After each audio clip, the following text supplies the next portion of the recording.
আসসালামু আলাইকুম মানান ভাই। ওয়ালাইকুম আসসালাম।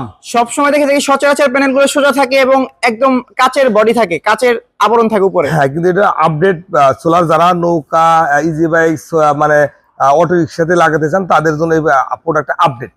এটা হলো বাই ফ্লেক্সিবল প্যানেল।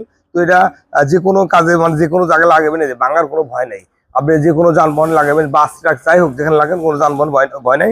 তো সবচেয়ে মজার বিষয় এর ওজন খুবই হালকা। হ্যাঁ, অনেক হালকা ওজন। আর এটা আমি একটা পরীক্ষামূলক প্রোডাক্ট নিয়ে আসছি। তো এটা আমি পরীক্ষা নিরীক্ষা করবো, পরীক্ষা যদি ভালো হয় তাহলে আমি পরবর্তীতে আমার প্রোডাক্ট ঢুকে যাবে। তো এই ধরনের প্রোডাক্ট এছাড়া আমার অন্য প্রোডাক্ট অ্যাভেলেবেল আছে। আপনারা চাইলে সব ধরনের প্রোডাক্ট সোলারের নিতে আসলে পারেন। এত পরিমাণে আসলে প্রোডাক্ট আমি ঘুরে দেখার মতো জায়গা নেই। গত পরশুদিন বলে গেছিলাম যে আমি এখানে ঢুকে কোনো ভিডিও করতে পারবো না। তো এরকম অবস্থা হয়েছে। তো আমার কাছে মানান ভাই, আপনার অনেক ঠিকানাটা যদি product একটু আছে। বলতেন। তো আমার ঠিকানা গুলিস্তান সুন্দরবন স্কয়ার মার্কেট 5 নম্বর দোতলা, দোকান নাম্বার 123-24। এছাড়াও বেশ কয়েকটা শাখা আছে। এই শাখাগুলো থেকে পণ্যগুলো কালেকশন করতে পারেন। আমার